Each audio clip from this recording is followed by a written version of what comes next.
Lazizmu memberi untuk bagi, bangun Indonesia berkemajuan.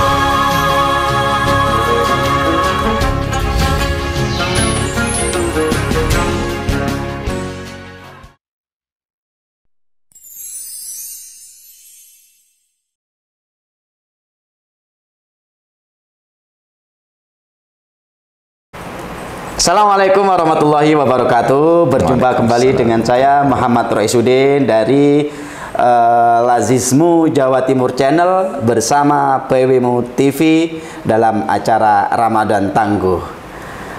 Alhamdulillah pemirsa, kita berjumpa kembali pada hari ini, puasa hari ke-16, insya Allah menjelang nuzulul Quran, dan bersama kita sudah hadir seorang dokter sekaligus ustadz. Saya memanggilnya Domus, dokter ustadz, dokter ustadz Dotus. Tapi di luar dikenal dengan dokter catur. Beliau bernama lengkap Dr. Catur Priambodo, Magister Kesehatan, Direktur Rumah Sakit Aisyah Siti Fatimah Tulangan Sidoarjo. Assalamualaikum dok, gimana kabarnya? Masih semangat? Alhamdulillah, baik, semangat. Sehat ya, tetap semangat nggih. Baik dok, berkaitan dengan tema kita dok, masih dalam rangka Ramadan Tangguh. Saya pernah membaca sebuah literatur dok, bahwa berpuasa itu menurut literasi yang saya baca itu mampu menyehatkan tubuh seseorang mulai dari ujung rambut sampai ke ujung kaki. Gimana nih penjelasannya dok? Iya, ya menarik memang itu menjadi bagian dari untuk menggambarkan bagaimana terus kemudian puasa itu mampu menjadi penyembuh dari segala penyakit. Maka terus kemudian dengan penyakit model apapun itu insya Allah bisa disembuhkan. Maka terus dibahasakan itu mulai ujung rambut sampai ujung kaki, semua bagian dari organ-organ tubuh kita itu memang bisa sembuh dengan puasa kalau ada yang sakit di antara masing-masing organ itu. Baik, penjelasannya dok. Ya, oke. Dari atas dulu dok. Oh gitu ya.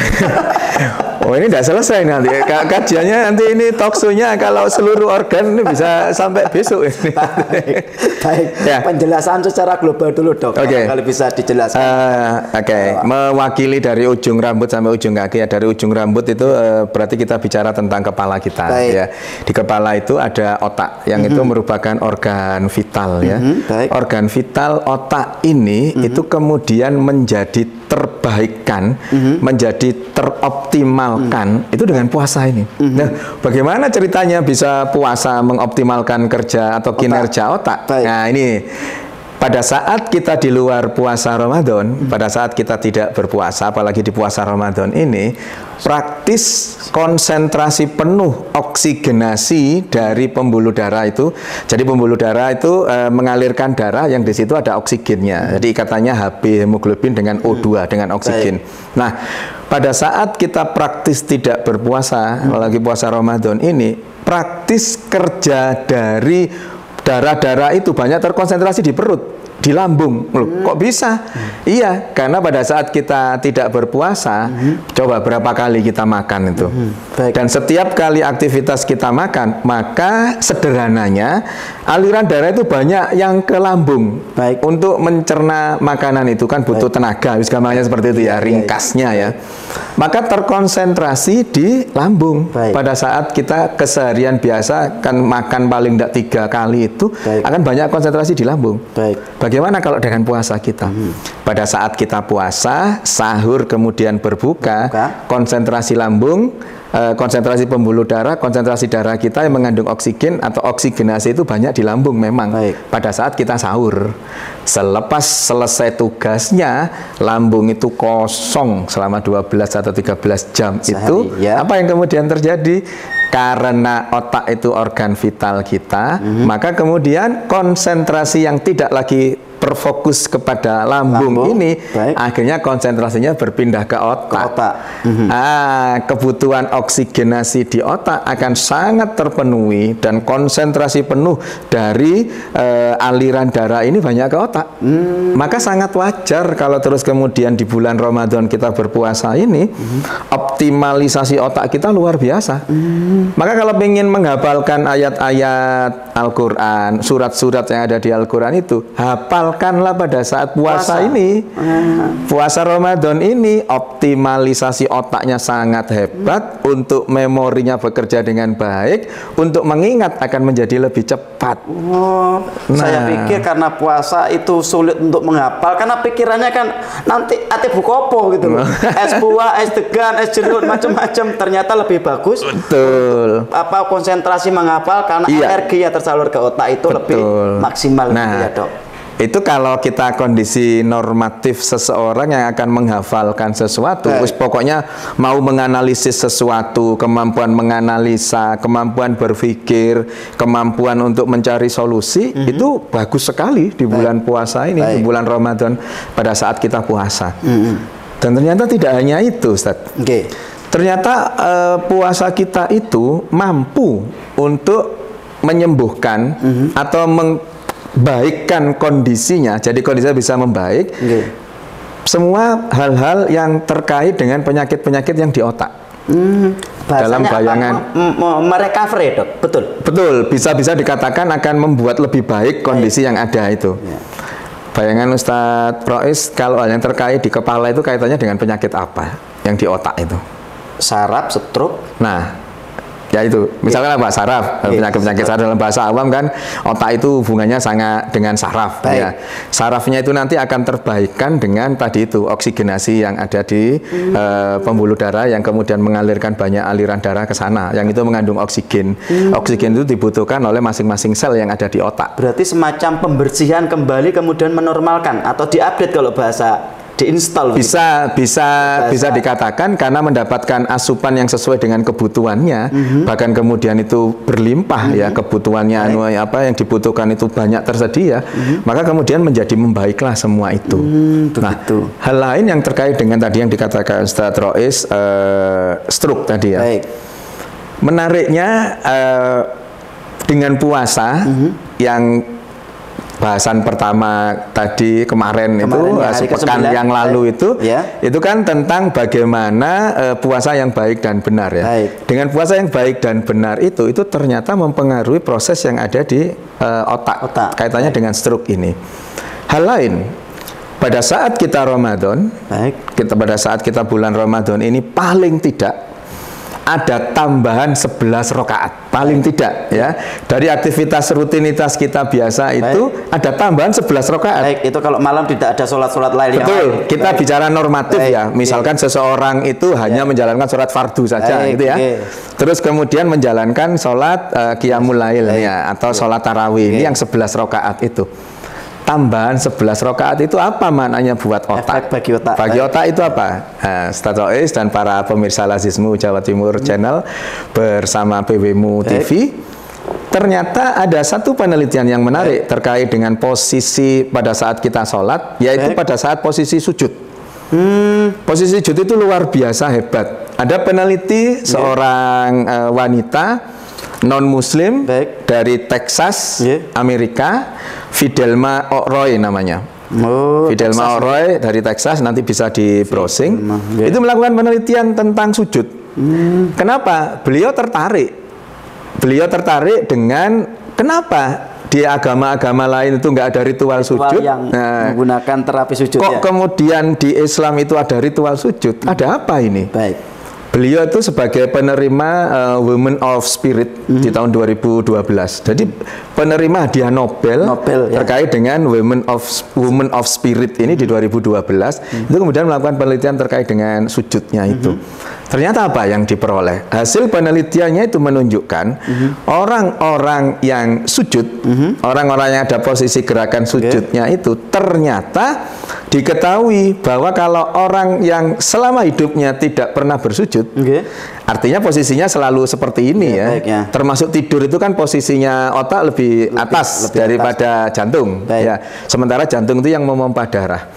Mereka yang tidak pernah berada pada posisi sujud, ternyata ada area-area di otaknya, area-area dalam hal ini tentu pembuluh darah di otak yang ternyata tidak pernah teraliri aliran darah sama sekali.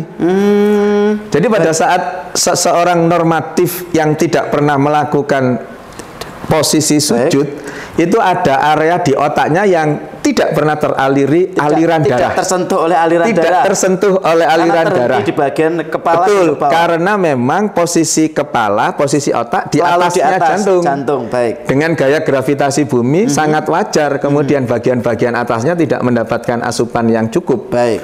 Sementara pada saat sujud, otak kita berada di bawahnya jantung. Jantung memompa darah. Baik. Maka aliran darahnya dengan gaya gravitasi bumi itu aliran darahnya akan ke bawah. Menurun. Nah, posisi tubuhnya otaknya di bawahnya jantung. Maka aliran darah akan sangat banyak ke jantung. Dan kemudian area-area di otak yang dulunya tidak pernah teraliri darah, akhirnya dengan posisi sujud ini teraliri darah. Maka yang menarik kemudian penerima Nobel ini setelah melakukan penelitian itu tertarik dengan Islam. Kemudian mempelajari lebih detail Islam dengan berbagai diskusi. Namanya profesor itu kan tidak bisa diberitahu sekedar pokoknya gini loh, pokoknya gini loh. Gak gampang percaya. Gampang percaya. Maka terus kemudian dengan diskusi-diskusi yang ada itulah, maka kemudian dia menemukan jawaban bahwa Islam ini adalah agama yang paling benar, agama yang saintis, betul-betul sains, betul-betul memang mampu diterjemahkan secara keilmuan, pendekatan ilmiah, buktikan dengan pendekatan ilmiah, penelitian dan seterusnya, pendekatan ilmiah itu. Maka terus kemudian sebagai profesor akhirnya dia mu'alaf. Masya Allah, alhamdulillah ya. Karena tercerahkan dengan hal itu. Baik. Nah terus kemudian dengan yang sujud tadi berefek kepada aliran darah dan seterusnya itu, maka itu membuat dia yakin, membuat dia kemudian menemukan bahwa ada Islam ya yang sudah memasukkan semua aspek terkait dengan unsur-unsur, bahkan unsur-unsur logika pun itu bisa masuk ke sana. Luar. Sebentar, Dok, terkait dengan penelitian siapa tadi dari Texas tadi, Dok? Dikaji dari kesehatan, apakah ada ketentuan durasi sujud, Dok? Jangan-jangan nanti kalau terlalu lama isok kebeken nih kok. Barangkali ada kajian secara medisnya, batasannya, Dok. Tentu tataran medis ini tidak pernah berseberangan dengan tataran teologis. Ya. Tataran teologisnya, semakin lama sujud seseorang, semakin lama rukuk seseorang pada konteks pengguguran dosa, semakin lama sujud, semakin lama rukuk, maka akan semakin banyak dosa-dosa yang digugurkan.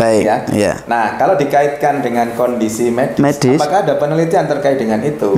Ada, yaitu sujud minimal itu waktunya 7 detik. Nah, menjadi menarik kemudian pada saat ada loh yang sholat itu sujudnya hanya ceduk gitu. Cendak-cenduk gitu.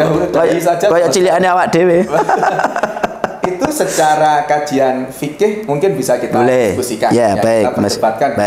Tetapi yang jelas secara kajian medis, sholat yang seperti itu tidak mendapatkan manfaat medis sedikit pun. Karena di sana tidak ada proses penyaluran darah dengan sempurna. Luar biasa. Aliran darah itu berasal dari jantung dan ini butuh proses. Dan ternyata waktunya berapa lama? Waktunya 7 detik ternyata itu. Paling minimal. Minimal 7 detik. Dan kalau seseorang mampu kemudian bisa dalam waktu sekian detik masih tidak merasakan apapun, artinya ya sudah biasa-biasa saja dengan kondisi itu lebih baik. Lebih baik ya. Artinya tidak ada sebuah efek yang terbukti secara medis itu berbahaya ketika sujud terlalu lama misalnya. Paling orang secara umum paling lama ya 2-3 menit udah cukup lama itu tidak ada risiko secara medis. Itu kan ya cukup baik Dok. Ini tadi dari bagian atas. Turun sedikit, Dok. Masih ada, Dok, waktunya. Sujud itu ternyata mampu menyehatkan, mampu mengaliri saluran bagian otak yang selama ini tidak terlari darah bisa tersentuh dengan darah sehingga itu mampu memompa produktivitas otak. Baik. Sekarang kaitannya dengan sakit stroke, Dok. Mungkin bisa dijelaskan, Dok. Apakah puasa ini secara medis mampu menyembuhkan stroke? Ya, Baik. Sebelum menjawab itu mungkin saya bisa jelaskan stroke itu ada dua sebabnya ya. Stroke yang karena pecahnya pembuluh darah, dan stroke karena sumbatan. Baik. Nah, secara detail yang terkait dengan posisi sujud tadi itu stroke yang disebabkan oleh perdarahan, pecahnya pembuluh darah itu yang mampu untuk diperbaiki dengan sujud tadi itu. Kok bisa?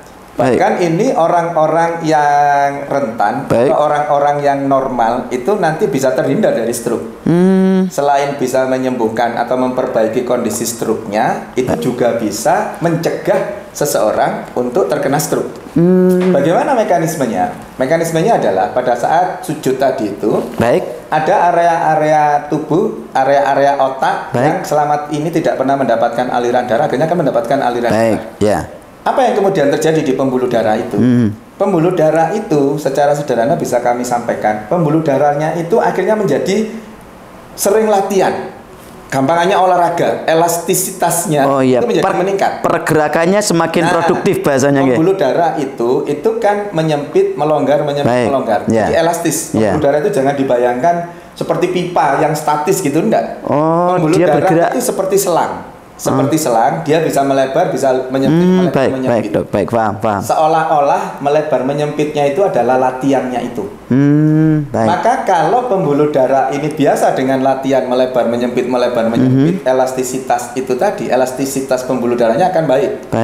Kalau elastisitas pembuluh darah itu baik, potensi untuk pecahnya itu menjadi minim, bahkan menjadi tidak ada. Oh, begitu ya. Karena kan terbiasa pada saat kemudian suatu saat melebar penuh karena sudah elastis, sudah fleksibel ya. Sudah fleksibel. Nah, stroke itu terjadi karena pecahnya pembuluh darah itu karena ada tekanan yang sangat besar di pembuluh darah di otak, yang kemudian pembuluh darah di otaknya itu tidak mampu menahan elastisitasnya tadi itu tidak optimal, tekanan darah yang mengalir itu. Betul, karena ini tidak terbiasa tidak terbiasa bergerak. Betul.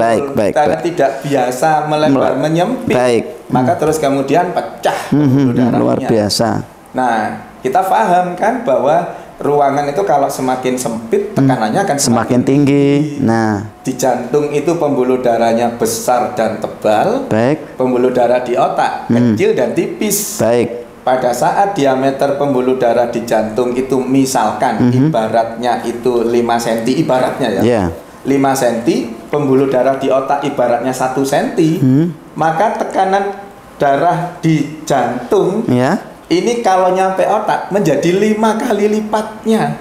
Karena ada tekanan tambahan. Semakin mengecil, tekanannya semakin meningkat. Rumusnya P sama dengan F per A. Betul, Dok. Maka kemudian tekanan dari jantung ini yang satu besarannya misalkan pada saat di pembuluh darah di otak jadi 5 tekanannya.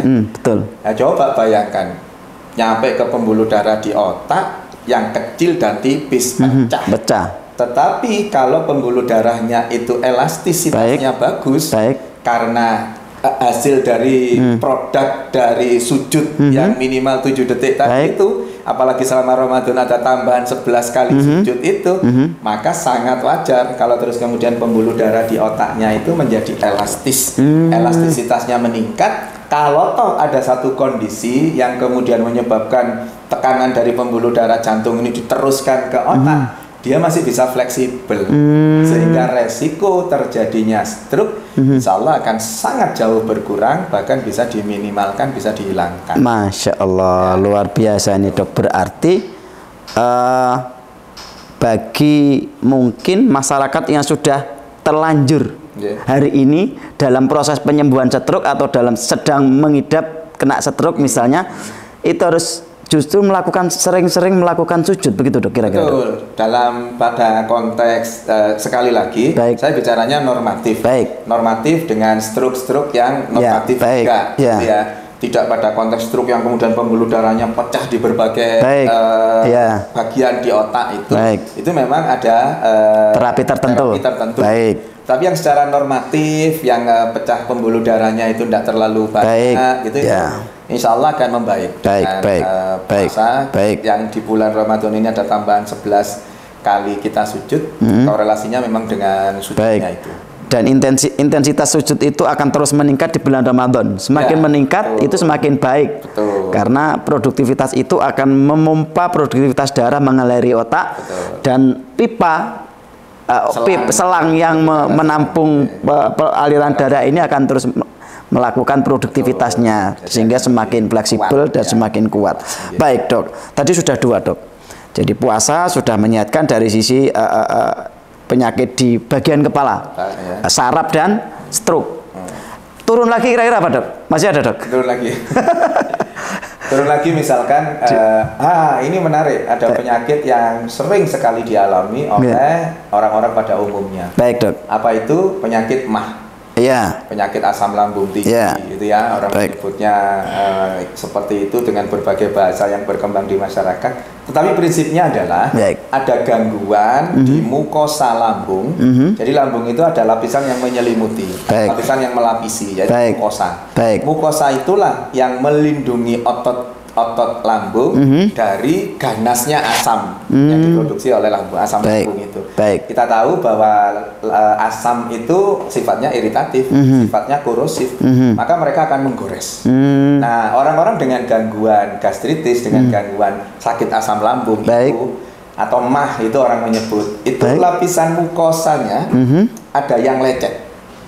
Jadi lapisan mukosanya itu ada yang lecet di beberapa tempat, itu ada yang luka di beberapa tempat. Artinya epitel mukosanya itu ada yang rusak di beberapa tempat. Nah, apa yang terjadi dengan puasa? Pada saat puasa, seseorang tidak makan, tidak minum, itu ya sekitar 12 jam. Paling lama. Apa yang dilakukan oleh lambung di bawah koordinasi pada pertemuan terdahulu, kan niat itu ada koordinatornya. Hipotalamus tadi. Hipotalamus. Mengkoordinasikan dengan bagian lambung. Memerintahkan lambung. Bung lambung. Beritahu, Bung lambung. Menit poso. Puasa. Ada 14 jam enggak makan. Iya, betul. Iya. Sementara lambung pada saat makan, begitu sahur, kemudian mencerna makanannya. Sisa waktu itu kosong lambung itu. Kosong, tidak ada pekerjaan apapun, lambungnya tidak ada isinya. Apa kemudian dilakukan oleh lambung? Nah, ini yang menarik. Lambung kemudian melakukan proses regenerasi sel. Lebih spesifiknya lagi, mengalami reepitelisasi. Kan tadi mukosanya terdiri dari sel-sel epitel. Regenerasi sel. Tadi itu rusak. Ada luka di beberapa tempat, ada lecet di beberapa tempat. Itu yang menyebabkan kenapa kok orang yang kena sakit MAH itu pada saat telat makan pergi. Saat makan pun masih tidak enak. Setelah makan pun sebah. Kenapa? Karena mukosa lambung yang lecet itu terkena asam lambung. Bisa dibayangkan mukosa luka terus kena asam. Perih, betul ya. Pada saat puasa Ramadan ini, lambung tidak makan, tidak minum 12-13 jam itu tadi, melakukan reepitelisasi. Reepitelisasi itu apa? Lambung yang mukosanya tadi luka-luka tadi ditumbuhkan kembali.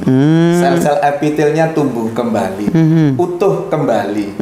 Yang lecet jadi utuh, yang luka jadi tumbuh kembali, utuh lagi. Terus seperti itu, maka terus kemudian yang terjadi orang-orang yang berpuasa yang menderita sakit lambung, sakit MAH, kalau catatannya kemarin pertemuan pertama niatnya benar, sahurnya benar, bukannya benar, insya Allah akan Allah sembuhkan.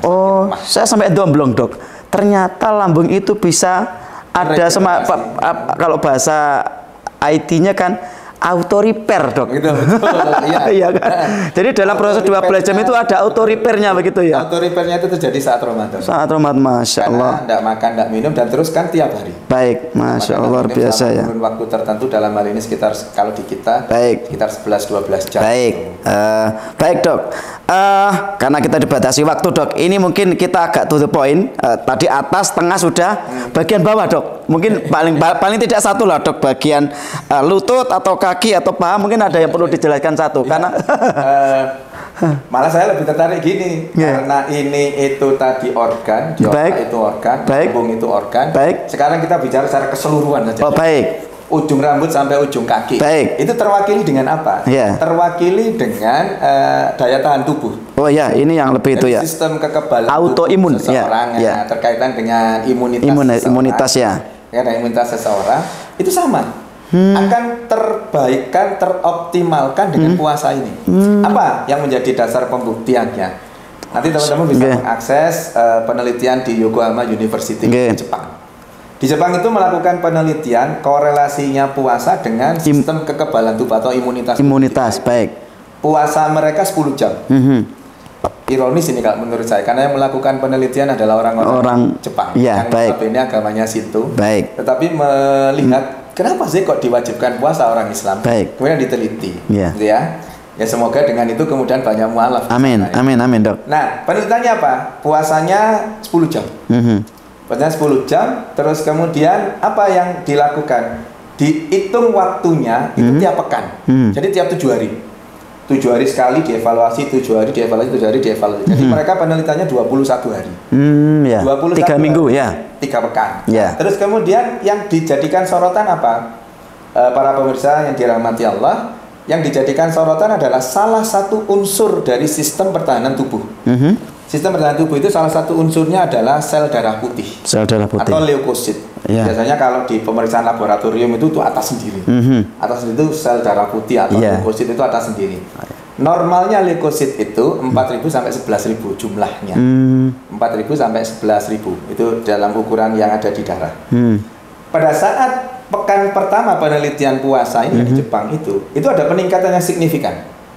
Sekitar menjadi 6.000 sel darah putih. Leukosit itu. Leukositnya jadi 6.000-an.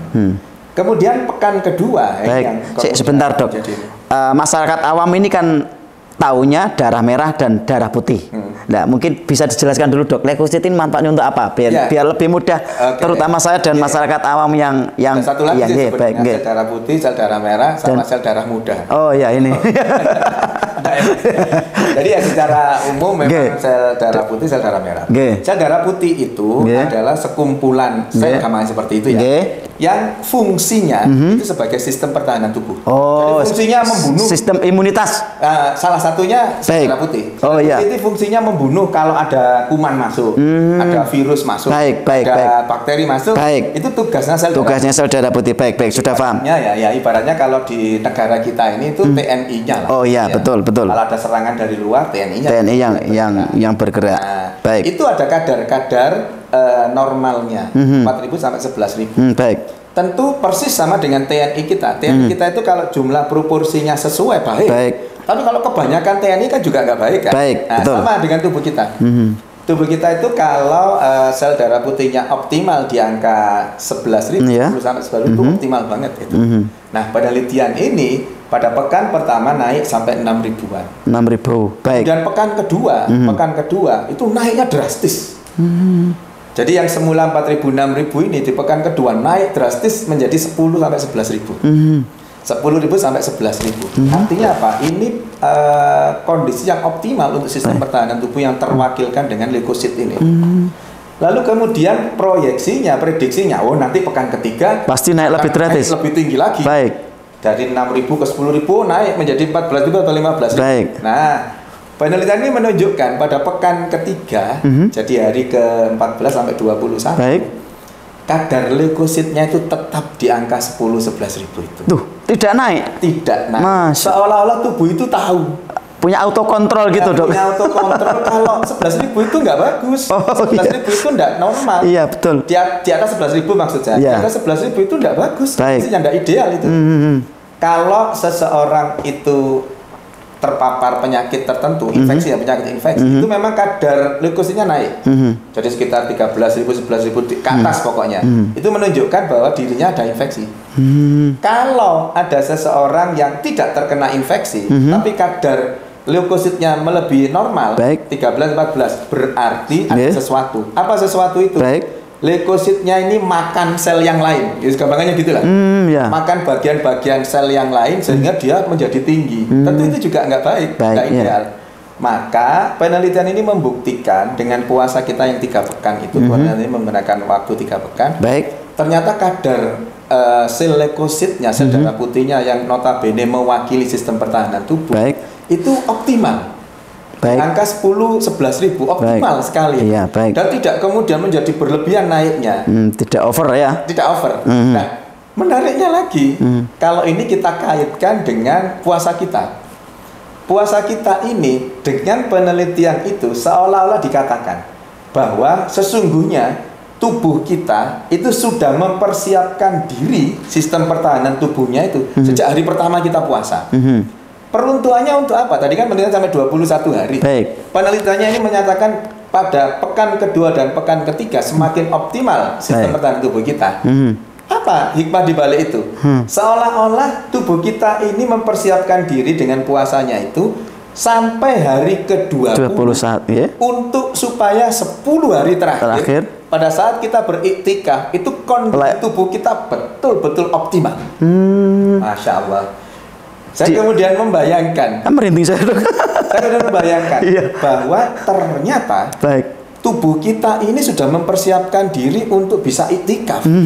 Untuk menyongsong malam Lailatul Qadar itu dengan kemudian mengkondisikan dirinya untuk tetap optimal, tetap sehat, dan kemudian bisa melakukan ibadah-ibadah tambahan pada saat malam Lailatul Qadar itu. Luar biasa dok ini. Jadi sejak hari pertama sudah disiapkan. Sudah disiapkan ternyata tubuh kita. Mempersiapkan diri untuk mampu ikut menggapai Lailatul Qadar di 10 malam terakhir.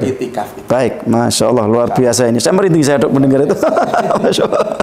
Ternyata memang benar-benar semua syariat Islam yang telah disyariatkan Allah melalui Rasulullah SAW itu termasuk puasa ini sudah terkonfirmasi baik secara saintifik maupun secara ilmiah. Bahkan ini naifnya, mohon maaf saya menyebut naif karena memang yang menemukan dilalah itu bukan dari kita keluarga-keluarga kita dari Muslim, tapi justru dari orang-orang non-Muslim. Barangkali ini memang Allah sengaja menunjukkan ini agar mereka paham kemudian mendapatkan hadiah. Saya punya pemikiran seperti itu, dok. Ya memang tidak semua penelitian itu diteliti oleh orang-orang non-Muslim. Banyak penelitian yang dilakukan oleh saintis Muslim sangat banyak juga yang memang membuktikan kebenaran dari isi Al-Quran dan hadis-hadis sahih. Ya kebetulan memang yang meneliti, saya tadi kan katakan bahwa penelitian ini itu tidak utuh gitu, ada satu-satu, ada yang meneliti tentang jantungnya saja, livernya dan seterusnya. Sebagian tertentu begitu nggih.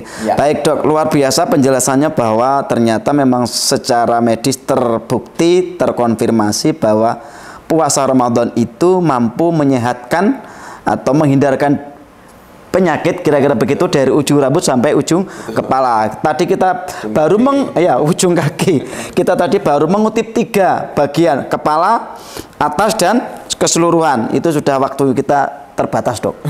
Saya pengen membahas ini lebih jauh sesungguhnya, tapi lagi-lagi kita terbatas oleh durasi. Tapi paling tidak ini sudah menjadi sebuah pencerahan baru bagi umat Islam seluruh Jawa Timur, umumnya seluruh Indonesia. Mari terus meningkatkan, menyemangatkan, bahkan barangkali kalau ada sedulur-sedulur kita, saudara-saudara kita di luar yang karena mengidap penyakit tertentu tidak berpuasa, mari kita cerahkan, kita edukasi agar mereka mau berpuasa karena sesungguhnya puasa itu menyehatkan. Dok, terima kasih atas waktu dan kesempatannya. Semoga ini terus mencerahkan, semoga kita bisa berjumpa kembali di lain waktu dan kesempatan. Lagi-lagi kita dalam talk show dengan tema Ramadan Tangguh ini ada moto yang harus kita ucapkan bareng-bareng, dok. Zakat tumbuh, Indonesia tangguh, dok. Baik, kita 1, 2, 3, zakat tumbuh, Indonesia tangguh. Terima kasih para pemirsa Lazismu Jawa Timur Channel bersama PMU TV.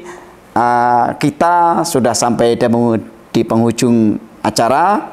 Terima kasih atas segala perhatian. Mohon maaf atas segala kekurangan. Billahi fisabilil haq. Saya Muhammad Rosidin. Mohon diri. Assalamualaikum warahmatullahi wabarakatuh. Waalaikumsalam. Alirkan cinta untuk hamba lainnya yang lebih berhak menerima, seperti sebulir benih padi tumbuh menjelma berlipat kali.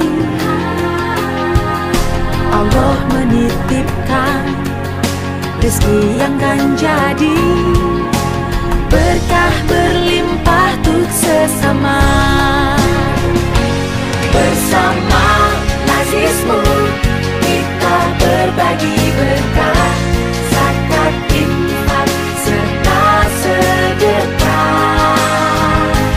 Bersama Lazismu salurkan kebaikan, amanah sesuai tujuan. Bersama Lazismu memberi untuk bagi, bangun Indonesia